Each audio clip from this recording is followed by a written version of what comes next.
हंगामेदार मॉनसून सत्र का आखिरी दिन भी आज कुछ ऐसा ही रहा, जहां विपक्षी दलों का विरोध जारी रहा। मॉनसून सत्र का आज शुक्रवार को आखिरी दिन है। लोकसभा की कार्यवाही सुबह 11 बजे शुरू होने के 2 मिनट बाद ही हंगामे के चलते स्थगित हो गई। उधर राज्यसभा में लोकसभा में नेता प्रतिपक्ष अधीर रंजन चौधरी के सस्पेंशन का मुद्दा उठा। राज्यसभा में नेता प्रतिपक्ष मल्लिकार्जुन खड़गे ने विपक्षी सदस्यों के निलंबन का मुद्दा उठाया। हाथ जोड़ते हुए सभापति जगदीप धनखड़ से कहा, प्लीज मेरा माइक बंद न करें। दरअसल जैसे ही खड़गे बोलने के लिए उठे, सभापति उन्हें रोकने लगे। खड़गे ने इस पर आगे कहा कि हम तो इसमें विश्वास रखते हैं कि कल करने का है तो आज करो, आज करना है तो अभी करो, पल में प्रलय होगा फिर करोगे कब। सर, डिबेट में छोटी मोटी बात होती रहती है। जब एक दूसरे के विषय में कहते हैं, अगर वो अनपार्लियामेंट्री है, किसी को दुखी करता है, तो उस पर आप कह सकते हैं कि यह अनपार्लियामेंट्री है। लेकिन वहां लोकसभा में हमारे अधीर रंजन चौधरी साहब को निलंबित किया गया। वो बेहद हल्का मामला था। उन्होंने इतना ही बोला, नीरव मोदी। नीरव मतलब शांत, साइलेंट। वो नीरव मोदी बोले, इसलिए आप उसे सस्पेंड करते हैं। एक ऐसी बात होती है और डिबेट में छोटे मोटे विषय आते हैं और एक दूसरे के विषय में कुछ कहते हैं, तो अगर वो बहुत अनपार्लियामेंट्री है, किसी को दुखी करता है बहुत, उस वक्त आप कह सकते हैं ये अनपार्लियामेंट्री है, ये ठीक नहीं है। लेकिन वहां जो हमारे अधीर रंजन चौधरी साहब को निलंबित किया गया है, वो फ्लिम्सी ग्राउंड। उन्होंने इतना ही बोला, नीरव मोदी। नीरव मीन्स शांत, साइलेंट। अरे मुंह, इसीलिए नीरव मोदी बोले तो इसके ऊपर आप सस्पेंड करते हैं। इस बीच विपक्षी गठबंधन इंडिया के सांसदों ने लोकसभा की कार्यवाही का बहिष्कार करने का फैसला लिया। विपक्षी सांसद संसद में डॉक्टर अंबेडकर की प्रतिमा तक मार्च भी किया। वापस लो, वापस लो। लोकतंत्र का हत्या बंद करो, बंद करो, बंद करो। लोकतंत्र का हत्या बंद करो, बंद करो, बंद करो। जिंदाबाद, जिंदाबाद, जिंदाबाद, जिंदाबाद। गुजरात में सुनियोजित रूप से चलने वाले करोड़ों के मनरेगा घोटाले को गुजरात कांग्रेस के प्रवक्ता हिरेन बैंकर ने उजागर किया है। गुजरात में सुनियोजित रीते कौभांड चाली रह्યું છે।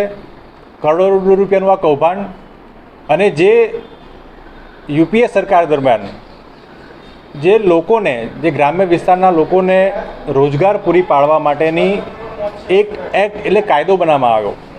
મહાત્મા ગાંધી ગ્રામીણ રાષ્ટ્રીય ગ્રામીણ રોજગાર યોજના અંતર્ગત જે છેવાડાનો વ્યક્તિ છે એને પણ સમાનભેર રોજગારી મળી રહે, 100 દિવસની રોજગારીનો આ કાયદો બન્યો। आ कायदा अंतर्गत समग्र देश में श्रमिक वर्ग ने पोताना अलग अलग कामगीरी माटे एने रोजगारी मळती होय छे, जेनाथी एनु भरपेट अनाज मळी रहे, एने एनु कामगीरी चाले, एनु घर चाले। आ माटेना आखी कामगीरी ए कांग्रेस पक्षे मनरेगा कायदा द्वारा करी। बहु दुख साथे कहेवुं पड़े कि गुजरात में आ मनरेगा कायदो 100 दिवसनी रोजगारी आपवानी जग्याए मात्र सरेराश 41 થી 45 દિવસની રોજગારી અત્યારે છેલ્લા 4 વર્ષમાં અપાઈ રહી છે, જે રાષ્ટ્રીય સરેરાશ કરતાં પણ ઓછી છે। સાથોસાથ ચેકવોલ, માટીના નામે અલગ અલગ બિલો બનાવવાના, ચેકવોલ હોય, વોલ હોય, કપચીના રોડ બનાવવાના, આ અલગ અલગ કામગીરીના એ નકલી બિલો બનાવવાના, જોબ કાર્ડ બનાવવાના, બનાવટી કામગીરી દર્શાવવાની, આ દર્શાવી કરીને लाखों करोड़ों रुपयानी ऊंचापात एक आगड़िया पर थाय। बैंकों में एकाउंट बने, भूतिया जॉब कार्ड बने, आ भूतिया जॉब कार्ड पर कामगीरी दर्शाववानी अने आ कामगीरी थया पछी ए रुपया उपाड़ी लेवाना। ज्यारे आ जग्यानी जात तपास करवामां आवे, कशुं ज पण प्रकारनी कामगीरी त्यां थयेली जोवा न मळे। ना त्यां चेकवोल होय, ना रस्तो बन्यो होय, ना बीजी कोई कामगीरी त्यां थई होय। आ प्रकारनी कामगीरी ज्यारे अमे त्यां जोवा गया तो कशुं ज जोवा न मळ्युं।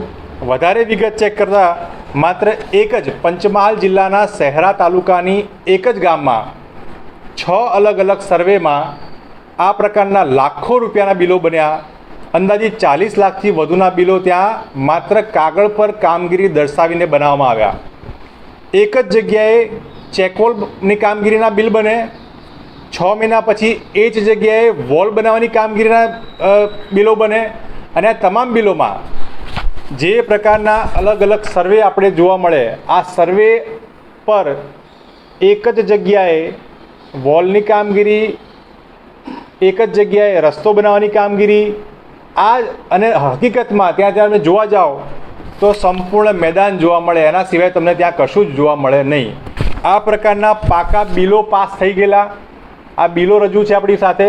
એમાં બતાવે છે કે કેટલા કારીગર એટલે કે શ્રમિક વર્ગોને, 88 જેટલા શ્રમિક વર્ગોને એક જ કામગીરીમાં એમને વળતર ચૂકવવામાં આવ્યું છે, એટલે કે એને કામ મળ્યું છે.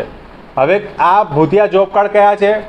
નકલી બિલો બને, નકલી જોબ કાર્ડ હોય, અને આ તમામ માત્ર એક જ શહેરામાં 90થી વધારે ગામો છે, એના એક જ ગામમાં 40 લાખથી વધુ એક જ સર્વે નંબરમાં કામ થતા હોય એવા મારી પાસે 6 થી વધારે સર્વે નંબરો પર જાત તપાસ કરીને અમે ચેક કર્યા છે. આના માટે ત્યાં અમે કમ્પ્લેન પણ બુક કરી, સરકારમાં આ સંપૂર્ણ લેખિતમાં રજૂઆત કરી. તે પછી સરકાર એ માત્ર કાગળિયા પર કામગીરી કરી હોય એમ આજે પણ એ વસ્તુ એ યથાવત છે. હવે ત્યાં ચેકબોલ બનવાની કામગીરી ચાલુ કરી છે. આખી વાત જોવા જઈએ તો જે ખરેખર જેને આ રોજગારી શ્રમિકને આપવાની આ કાયદામાં હેઠળ જોગવાઈ છે, એની જગ્યાએ માત્ર ભૂતિયાઓ જોબ કાર્ડ બનાવવાના, બનાવટી બિલો બનાવવાના, નકલી કામગીરી દર્શાવવાની, એમ કરીને શહેરા તાલુકામાં જ અંદાજિત 200 કરોડથી મોટી કૌભાંડની બહાર આવે તો નવાઈની વાત નથી. સમગ્ર ગુજરાતમાં જ્યારે જોવા જઈએ તો આખી કામગીરી કરોડો અબજો રૂપિયાનું કૌભાંડ આ ગુજરાતમાં સુનિયોજિત રીતે કાગળ પર ચાલી રહ્યું છે. સરકાર ઊંઘી રહી હોય એ પ્રકારનો અત્યારે ઘાટ જોવા મળી રહ્યો છે. આટલા વખત કોંગ્રેસ પક્ષે આ વસ્તુ માંગ ઉઠાવી છે કે જેટલા પણ ભૂતિયા જોબ કાર્ડ છે એને ચકાસવામાં આવે, સ્થળ તપાસ કરવામાં આવે, અને સ્થળ તપાસ કર્યા બાદ જ આખી કામગીરીને ત્યાં ચૂકવણી કરવામાં આવે. સરકારની માનસિકતા એ કેમ કરીને પોતાના મળતિયાઓનું પેટ ભરવાનું, પોતાના મળતિયાઓને મલાઈ કરવાની, અને જે શ્રમિકો માટે આદરણીય સોનિયાજીના, મનમોહનસિંહજીના નેતૃત્વમાં યુપીએ ગવર્મેન્ટમાં આ મનરેગાનો કાયદો લાવવામાં આવ્યો હતો, જે શ્રમિકોને ગેરંટી એટલે રોજગારની અધિકાર આપે છે, એ કાયદાનો અત્યારે હાલમાં કૌભાંડ તરીકે ઉપયોગ થઈ રહ્યો હોય એવું સ્પષ્ટ દેખાયું છે. કોંગ્રેસ પક્ષ માંગ કરે છે આ સમગ્ર તપાસ એ તટસ્થ લોકોના હાથમાં થાય, કયા કૌભાંડીઓ છે એની તપાસ કરીને એને જેલ પાછળ કરવામાં આવે, અને સૌથી અગત્યની વાત, ત્યાં જે કેટલા ભૂતિયા જોબ કાર્ડ છે, કેટલી ખોટી કામગીરી થઈ છે, એ સંપૂર્ણ તપાસ કરવામાં આવે, અને આની સંપૂર્ણ તપાસ કરીને સાચા લોકોને આને જોબ કાર્ડ બનાવીને એને कामगिरी કરવામાં આવે એવી कांग्रेस पक्ष मांग करे છે. गुजरात के पावी जेतपुर तालुका के अमादार गांव की गर्भवती महिला का वीडियो वायरल होने के बाद से अमादार गांव चर्चा में आ गया है. सरकार द्वारा विकास की बड़ी बड़ी बातें की जा रही है, लेकिन गुजरात के छोटा उदयपुर जिला के पावीजेतपुर तालुका के मोटा अमादार गांव के ग्रामजनों द्वारा पक्के रास्ते की वर्षों से मांग की जा रही है, लेकिन तंत्र के कान पर जू तक नहीं रेंगती. बरसात के दिनों में ग्रामीणों की समस्या रास्ते के अभाव में और बढ़ जाती है. हाल ही में एक गर्भवती महिला को खाट पर लेटाकर 2 किलोमीटर तक चलकर मुख्य रास्ते पर एम्बुलेंस तक पहुंचाने का वीडियो वायरल हुआ है, जो सरकार के विकास के बड़े बड़े दावों की पोल खोल देता है. इस घटना के बाद गांव में जल्द से जल्द पक्का रास्ता बनाए जाने की मांग उठी है.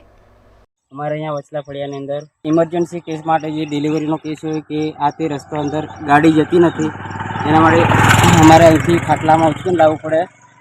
તો સરકારશ્રીને અપીલ છે કે અમારી ગાડી ઘર સુધી પહોંચે એવી સરકારશ્રીને અપીલ કરીએ. આ તો માણસો ઘરે હોય તો ખાટલામાં ઉચકી લેવાય, કદાચ એકલા હોય તો ઇમરજન્સી જોખમ લાયક છે. तो सरकार से अपील की हमारा रास्ता घर સુધી पहुंचे. गुजरात के वडोदरा में 5 महीने पहले कैनाल में डूबकर एक लड़की की मृत्यु हो गई थी, जिसे न्याय दिलाने की मांग आम आदमी पार्टी और उसके परिवारजन कर रहे हैं. 20 मार्च को वडोदरा के वाघोड़िया की रहने वाली 19 वर्षीय प्रेरणा शर्मा की लाश छानी कैनाल में से प्राप्त हुई थी. बताया जाता है कि जिस समय ये घटना हुई उस समय अभय पलास नाम का व्यक्ति उसके साथ था. पिछले 5 महीनों से परिवार के लोग सरकार से न्याय की गुहार लगा रहे हैं, लेकिन अभी तक उनकी FIR तक दर्ज नहीं की गई है. आम आदमी पार्टी मृतक के परिजनों की मदद के लिए आगे आई है, लेकिन पिछले 5 महीनों में सरकार द्वारा किसी भी तरह की मदद न मिलने पर गांधीनगर गृह पर 5 लोग अनशन पर बैठे हैं. उनका कहना है कि जब तक कार्यवाही नहीं की जाती वे अनशन नहीं तोड़ेंगे. 20 मार्च 2023 को जो घटना हुई थी प्रेरणा शर्मा 23 मार्च को लाश मिली, आज 5 महीने हो गए, उसकी कोई एफआईआर नहीं हुई है। उसके लिए हमने कमिश्नर को भी आवेदन दिया, कलेक्टर ऑफिस, राष्ट्रपति, प्रधानमंत्री, home minister Amit Shah, CM Gujarat और हर्ष संघवी, सारों को कल हमने एक आवेदन दिया। 24 घंटे का समय मांगा था कि 24 घंटे में अगर एफआईआर नहीं हुई तो हम अनशन पे, अमरण उपवास पे बैठेंगे कि जब तक एफआईआर नहीं होगी। हम 5 लोगों ने जो उपवास पे बैठने का निर्णय किया है, वो 5 लोग अपना उपवास नहीं तोड़ेंगे।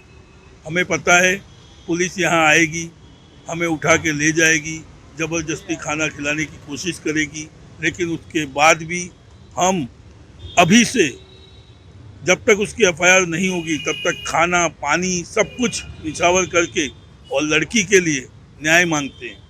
अगर 5 मिनट में हमारे पे अगर एफआईआर कमिश्नर साहब कर सकते हैं, हमने कानून का कोई उल्लंघन नहीं किया था, हम सिर्फ आवेदन पत्र देने गए थे, फिर भी आम आदमी पार्टी के 4 लोगों पे उन्होंने एफआईआर की। तो जहाँ पे एक लड़की को मार के नहर में फेंक दिया गया हो, उसकी एफआईआर 5-5 महीने से क्यों नहीं हो रही है? इसके लिए आज हम यहाँ इंदिरा गांधी ग्रुप पे उपवास पे बैठे हैं और ये उपवास तब तक नहीं टूटेगा जब तक एफआईआर नहीं होगी।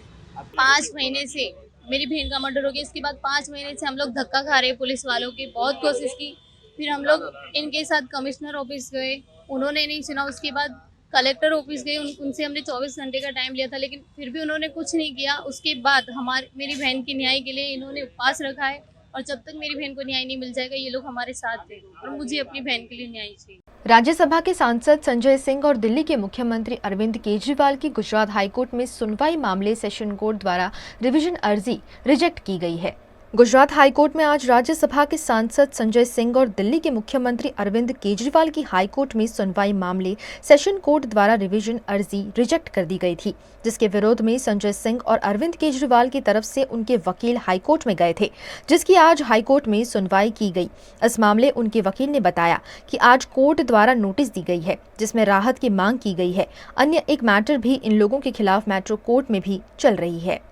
આજે જે સુનાવણી થઈ ગુજરાત હાઈકોર્ટમાં સંજય સિંહજી અને ચીફ મિનિસ્ટર શ્રી અરવિંદ કેજરીવાલ ની મેટરની અંદર એ સુનાવણી એ અન્વયે થઈ હતી કે સેશન્સ કોર્ટે અમારી રિવિઝન એપ્લિકેશનમાં ઇન્ટ્રીમ એપ્લિકેશન જે રિપીટ કરેલી એ રિજેક્ટ કરી નાખી હતી, એટલે એના વિરુદ્ધ અમે હાઈકોર્ટમાં આજે સુનાવણી કરી અને એ રિજેક્શન ઓફ ઇન્ટ્રીમ ઓર્ડરનો જે ઓર્ડર છે એ પટકાર્યો હતો।